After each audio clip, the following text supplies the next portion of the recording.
strange psychology of work games. So, like, you know how we're all like, I don't want to work, god dang it. and then we go home. And we open up TCG Card Shop Simulator, and we play about working. We play working. We work. We play as the owner of a card shop or supermarket simulator.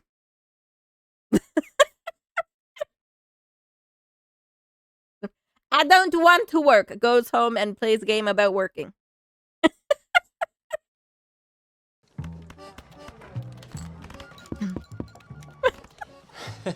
Hey. Hey. What's up, boss? Got some bad news. Oh no. Gotta let you go.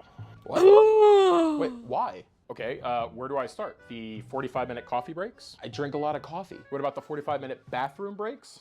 Look. I drink a lot of coffee. What if I'm constipated, bro? What if I'm constipated, okay? You want me to pull the poop out of my butt faster? What, like, what? Sorry that I take 45 minutes to poop. On the topic of working games, first thing I'm playing when I get a VR headset. How the frig did I... Anyways. Job simulator and or vacation simulator. Oh my god, Swan, I have those on my wish list. Right? Like, I don't get it. It's like, oh my god, I can't wait to get home from work so that I can play my game about working. But you know what my theory is? Is that in these games about working, you actually can achieve things. That's what my theory is. Is that you can actually achieve things and you're actually, like, rewarded for the stuff. So that's probably why they're a lot more satisfying and everything. At least we can screw around without being criticized. Yeah, that too. You can like, do a bunch of silly crap and you don't get in trouble for it. Like in Supermarket Simulator, or I think any of them where you just like pile the boxes. So many boxes. I get paid more in my virtual job than I do a real job. That's also true. But my virtual job allows me to afford this virtual home and everything else. So yeah. I prefer it much more. Much, much more. There's your outfit choices. What's wrong with this? Excuse me. And then there's the 2,000 stolen paper clips. I had to reset the smoke detectors. Plus the gaming at work. I finished all my work. Yeah. Get your things together. HR will be over in a bit to do the exit. No.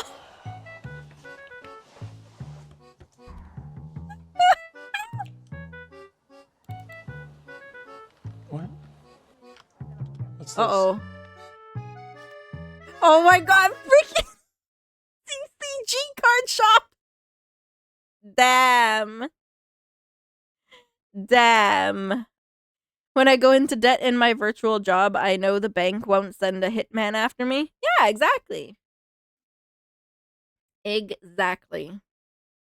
I've noticed a trend with video games in the last 5 to 10 years. I've always understood gaming to be an escape, a way to relax and explore new and possible worlds and be someone you never could be in reality. So why the hell do I keep playing games that are just jobs? What changed? It used to be that the only work in gaming was putting in 40 hours a day, hustling at the Grand Exchange, selling lobsters like oh a real my entrepreneur. gosh. But now, fast forward. Freaking RuneScape. Also, because in these like shop simulators and stuff, you can also run things the way you want and decorate things the way that you want. My brother wanted to play Balatro, but was hesitant from asking my dad for money to get it because he was afraid my dad would think he wanted to play a gambling game. Oh my god. That's funny. Fair. Because you don't actually have to worry about money. Yeah. Yeah. That's true. to 2024 and a game where you work the actual job of stocking shelves at a trading card store is one of the top selling games on Steam globally. And I can't stop playing it. So in the spirit of doing what I normally do when I play these games, I wanted to avoid doing actual work and instead explore why it is that we love work games so much. So sit back, relax, hit the subscribe button, please, and join me as we explore the great wide world of work in gaming. Work in gaming. To help us Why better do we explore like this it? rather large genre of gaming, I've taken the liberty of coining smaller subgenres and breaking things down that way. We have productivity engines, satisfiers or brain ticklers, simulators, and real Oh my God. fake jobs. I have American Truck Simulator. I still need to play it. I still need to play it. Together, these four categories make up what I like to call job games, an acronym for joy over productivity. Each subgenre, I feel, represents something about the psychology that goes into why these types of games have become so wildly popular, and why our escapism has led us nearly full circle back to the real world. So let's get started with productivity engine. We'll start with productivity engines because these are the genre of work games that I've probably lost the most time to. Really? There's almost an immediate payoff for doing my work in games? Yeah, exactly. Exactly. You're actually like getting rewarded and being able to move up and get new things and stuff. It's like exciting. Now I want to play Supermarket Together. I think I also have that on my wish list. Because I thought it looked really cool because it's basically like Supermarket Simulator but with friends. Oh, it's free. Okay, then maybe I have it. Oh, I have it in my library. Okay, I have it in my library. Tell you how many hours I've sunk into optimizing assembly lines and searching for new resource nodes in games like Satisfactory or Factorio, or just staring off into space, getting lost in my thoughts, listening to a podcast as the assembly lines just pass me by. If you've never played a game like this, let me give you a quick summary. Productivity engines, which is my own term, not an official one or anything, are games where the sole objective is to automate and optimize to make numbers bigger. You typically start with a simple resource, and your goal is to extract it in order to complete an objective. From there, you might learn how to define that resource, which unlocks more complex features and more complex objectives, which then in turn pushes you to optimize and redesign your old setup so that you can get more complex resources for more complex features and more complex objectives. And that loop pretty much just goes on infinitely as the game gets more and more complex. It's kind of like computer programming, but as a video. Because you unlocking all these cool things. I hate Satisfactory. Number go up, monkey brain, likey. Yeah, exactly. Number go up, brain goes brrrr. Video game. A good example of this in its most basic form is the game Shapes. Your goal in Shapes is to deliver the required shape to a hub in the middle of the play area via assembly lines. You start by extracting circles. From there, you unlock cutting and are asked to create semicircles. Then squares are unlocked, followed by half squares. You learn how to rotate shapes and I don't like these kind of games. I don't like mix paints, stack shapes, and so on. Each step builds on the previous, and you probably spend more time reworking your old setups with new upgrades than anything else. Well, that or raging at the game when you don't have enough space to build what you actually want to.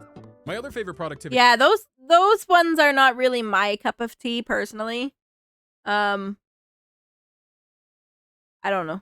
I don't know why. I find them kind of boring. And it doesn't feel like it seems like stressful. It seems like a really I like puzzles, but not those kind of puzzles. Not those kind of puzzles. Engine Satisfactory works similarly, but adds the twist of being a 3D exploration game with a map to explore and aliens to hunt and power to manage and coffee to sip and decorations to decorate with. But under the hood, it's the same idea.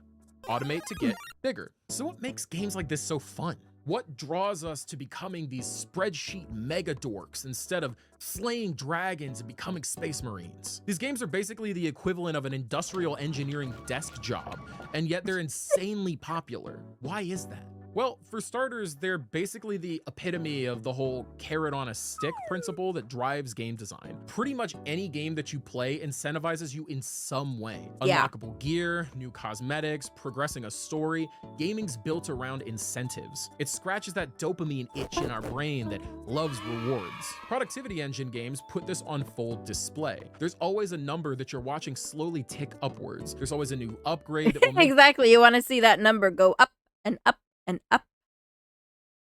make your setup more efficient, which is also a really sneaky incentive because you know this would be easier and less time consuming if you just play a little bit longer. And unlike idle games and auto Just one more, just 30 more minutes, and then 60 minutes pass, and you're like, okay, just 15 more minutes. Some of these games also take place in space, so you know there's that. Oh yeah, like you could sort, like, I don't know, like kind of do, I guess, your dream job per se. Maybe some of them might emulate your dream job. I mean, it'd be pretty cool to own a card shop, like a card hobby shop. If you enjoy that stuff, I think it would be pretty cool. I wouldn't say it's my dream job, but I'm sure some people have those kind of dream jobs. Right now, my brain is only thinking of TCG Card Shop Simulator and Supermarket. But I also know there's like Brewmaster, Cooking Simulator and stuff like that. Like, oh, and like restaurants and stuff. My dream job is to get paid to sleep. I mean, that would be pretty awesome. I wouldn't have made a lot of money in the previous week, but you know. Speaking of TCG, my V cards shipped today. My dream job is probably getting paid to play video games. Oh, jealous. I wanted the V card so freaking bad. Oh my gosh. You must show us what cards you get. Hopefully I'll be able, if they come out with more boxes, I'll be able to get the next one. That's what I am hoping. clickers, you're actually an engaged part of this process. You can put in the legwork to make your setup better instead of being forced to wait for your upgrades. Beyond that, I think we as humans also have an inclination to organize and improve. Just think of that sensation you get to suddenly rearrange all the furniture in your living room and the satisfaction that comes from doing so. That's not just a me thing, right? Most people can relate to the satisfaction of cleaning a room or finding a new organization system that works for you and seeing the improvements that that makes in your productivity. And a lot of times when we struggle with that, it's due to outside stressors and forces. You might love your job, but it comes with deadlines. These games don't. You can improve at your own rate and experiment with new ideas. Ooh, that's also a good point. I like to set stuff up and leave it that way. I like to set stuff up, and usually, yeah, I like to leave it the way that I set it up, unless, like, I find another way that will work out better. Only negative impact that can happen is maybe things don't progress as fast. Unlike your real job, where if you change things too much and it doesn't work, you might miss a deadline. Or worse, you could get fired. Can these games be tedious? Hell yeah. Half the reason that I was able to get through all 1,100 episodes of One Piece in 6 months is because I was watching it on the side while I was doing my busy work in Satisfactory. Productivity engine games let us get the dopamine payoff for optimizing and improving without external stressors. And to me, that's the big draw for a work game like this. Satisfiers. On the topic of dopamine rewards, let's talk about satisfiers. These games do exactly what the name implies. They provide immense amounts of satisfaction. Their gameplay is often simple and repetitive, but that's fine because the objective isn't meant to be difficult. It's meant to be easy, rewarding, and scratch that itch in your brain that makes you feel all warm and tingly inside as you complete the little chores that they give you. These games do what I do and go into debt. may have already done that. We may have already done that. Games aren't as uniform in their gameplay as productivity engines. I'd consider something like Unpacking, a game all about unpacking I have boxes this and and need to play setting it. up a new apartment over and over and over again in this category, as well as something like Power Wash Sim. Speaking of which, Power Wash Sim is the king of this genre in my opinion. Go ahead and guess what the game's about. Everyone loves wait. this game. Yep. Do You I power need wash this some game? of the most disgusting homes on the planet until they're sparkling clean. Besides some efficiency ratings and suggested techniques that you can completely skip if you want to, there's no pressure, no pun intended, on you to do this at a specific speed or in a certain way. Just boot up the game and chill. These types of games, I think, really highlight the joy and satisfaction that we can find in menial tasks while still being productive. It's the same reason why some people find chores like folding clothes to be almost therapeutic, which I don't understand at all. I think those people are psychopaths. I live out of clothes baskets, baby. Same SwordBear. We live. It is very rare that our clothes make it from the clean laundry basket back into our drawers. I don't like folding laundry. I don't know. Honestly, Jello does the laundry most times, and if it makes it back into our drawers, great. If it doesn't, we don't really care. This guy is my spirit animal when it comes to the laundry. He means tell me that clothes go somewhere other than the basket, right? Right? Like, just in the basket. Now, I do kind of like, I don't mind doing the dishes for some reason. For some reason, I don't mind doing the dishes.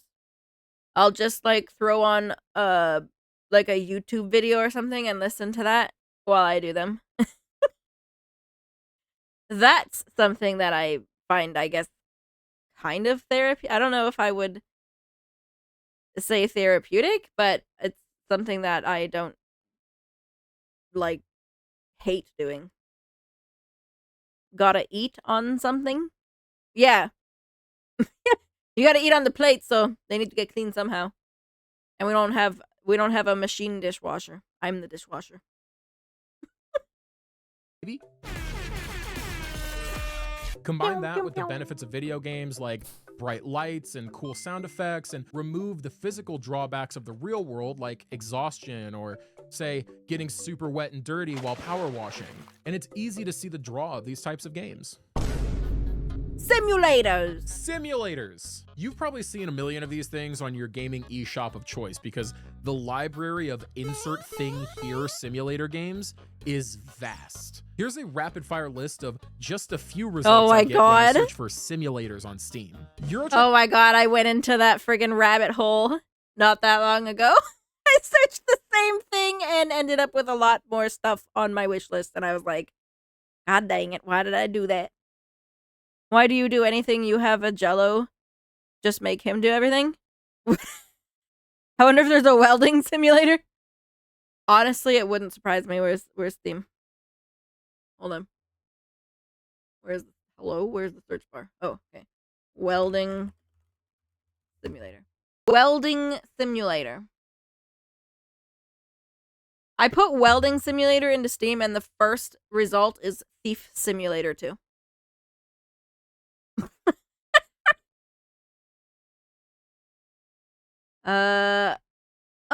Okay. I guess maybe there isn't a welding simulator. Well then. No, I don't see any. Sag. A thief. A stealing simulator. We'll play a game about stealing. Simulator, American Truck Simulator, Farming Simulator, TCG Card Shop Simulator, Microsoft Flight Simulator, Supermarket Simulator, My Storage God. Hunter Simulator, Gunsmith Simulator, Lawnmower Simulator, Shower with Your Dad Simulator, What? Construction Simulator, Surgeon Simulator, Recycling Simulator, Gas Station Simulator, Ship Graveyard Simulator 2, Ranch Simulator, Cooking Simulator, and even the VR game Job Simulator. That's just some of the results, and only the ones that include simulator in the title, not other more uniquely named ones like House Flipper, Supermarket Together, Hard Space Ship. Gunsmith Simulator. I like how it's not, Shower with Your Dad Simulator? What the frick? What the frick? Breaker, Arcade Paradise, Viscera Cleanup Detail. I could go on. I will admit, some of these are a bit more tongue-in-cheek than others, like Surgeon Simulator, for example. I'd be a bit concerned if real surgery worked like this. Doctor, the patient needs a heart transplant, stat. All right, give me the saw. You don't want to wash your hands? Why would I do that? No gloves? We have a man bleeding out on the table here. You think I have time for gloves? Okay. Now, remove this. Get rid of this pesky sternum. Okay. Oh, these organs too. Yucky. Ew, we have to oh put those my back. God. 5-second rule. Now, hard.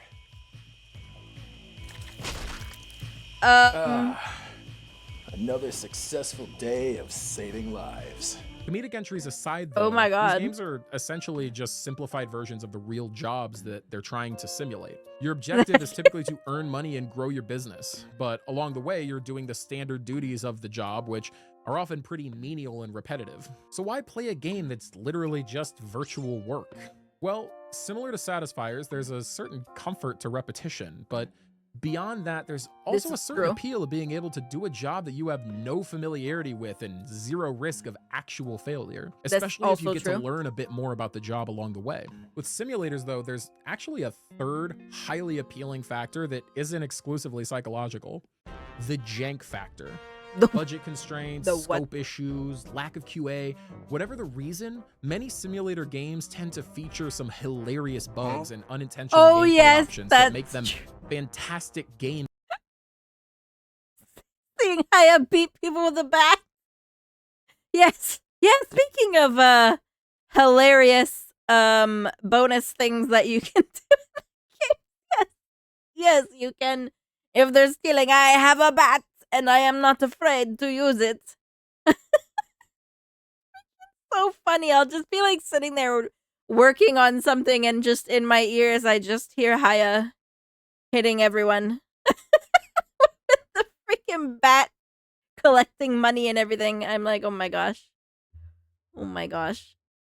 To have a laugh. It's okay. I've already fucked it up, so I might as well just move them. This jank factor can make games infinitely more entertaining and even serve as a bit of a reminder that work can be fun and silly. Why did I got potato everywhere? What is this? Is this cooking simulator? No, my potato! No, the potatoes! I'm gonna scream. As long as you aren't flipping your actual big rig over on the highway. Road work ahead. I sure hope it does. Ah, shit. Wow. You might be asking, SwordBear, what does real fake jobs mean? Can I get paid for these? Can I put these on my resume? No, you don't, and go for it. I can't stop you. Real fake jobs are a unique category of work games because they're basically satire, but still have you doing work in some capacity. They'll mock corporate work culture, invent ridiculous career paths, and ask you to take them seriously, and gamify daily job duties to make them fun and competitive. They're not work games, they're games about work. And honestly, these are some of the most fun games that I'll talk about in this video. There's a few real standouts in this genre. Lethal Company is one of the most recognizable since it went like omega viral in late 2023 and is still pretty relevant today. You and your friends work for the company and travel planet to planet collecting scrap from abandoned warehouses while avoiding horrifying and often hilarious monsters and traps. I can't see the bomb. What's the bomb? Between the Where is company's the monolithic bomb? headquarters, the oppressive deadlines and quotas, the corporate propaganda covering the walls of your ship and referring to you and your crewmates as assets of the company. Where are all the rest of my emos? Asset of the Where's company. the twerk? The game never Bum, fails to bum, remind bum, you that you're bum. living in a capitalistic dystopia. Oh no! No, sir. Like a silly one. You're not A few supposed other to great stand games I there. throw into this subgenre include Deep Rock Galactic, a game where you're a part of a team of space dwarfs sent by an intergalactic mining company to harvest materials from various planets. Dale and Dawson's Stationary Supplies, Oh my! and Among I Us style love freaking Dale and Dawson is so freaking funny. I love every time I've played with Tippy, it's been hilarious. hidden role game set in a white-collar office where a group of secret slackers are trying to ruin the workday for the rest of their coworkers. And Content Warning, a game where you're a Oh my social god, media this was influencer also trying to so go much viral fun. by perpetually putting your life in danger. Do a flip! Backflip! You didn't do shit. Whenever I find myself playing one of these games, I honestly never think about the fact that it's a work game. I'm focused on the fun I'm having with my friends. Oh my god, I played Content Warning with Noctis and them. Same group of people actually that I'm playing Baldur's Gate with, and it's so freaking it was hilarious. I was dying. The hilarious moments that we have while we play. I'm stuck on the toilet. It's not until I sit down to write a long-winded YouTube video about work video games that I really start to notice, hey, we just jumped off a ship yelling for the company for like 3 hours and spent all of our time being basically worker drones. For the For company. the company! For the company! Hell yeah, let's We go. unionize? The why we like these games should be apparent by now, but just in case it's not, we want to laugh. We want to have fun, and when that's at the forefront of an experience, we won't care if it's work. That Yeah. and we get to mock work culture when we play these games, which True. is so cathartic at times. But either way, more jobs should take notes from these types of games because it's okay to have fun at work. Check this out. Oh Sometimes. no! No. So what did we learn? What takeaways do I have from this whole thing? Well, for starters, work games make us feel in control and productive. They give us Yes, something to exactly. chase without that risk of failure that comes from a real job. And they let us take things at our own pace in an environment that's comfortable and accommodating to us. And above all else, they let us have fun while working. Yes, They let us control exactly. the stress, set the benchmarks, and they don't take things too seriously. And in a world already so full of stress and corporate shenanigans, it's nice to just poke fun at that and feel in control. It's really cool watching this genre of games evolve, and if recent releases are any indication, I think the era of really creative, funny, and innovative work games is just getting started. I know I barely scratched the surface when it comes to work games as well, so I'm kind of just experimenting with ideas right now and really want to up my output in the new year, so you might see a lot of different formats from me moving forward, but this one was really fun to put together. I also stream over on Twitch and have an awesome community full of really friendly people, so Go follow if you ever him wanna on chat more Twitch. about gaming, consider catching me over there. Otherwise, thank you so much for watching this video.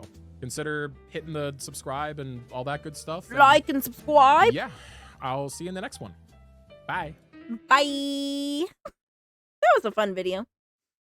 Identity theft is not a joke, Jim. Jim. I loved The Office. Ahem. Ugh. Yeah. So basically, as I suspected, you get more, you feel like you're getting more reward, you feel like you're having fun on the job, you're laughing, you're basically mocking the work culture. You're making more money. All that stuff. Makes a lot of sense to me of why work games are popular, like work simulators and all that. I can't wait to go home and play Job Simulator.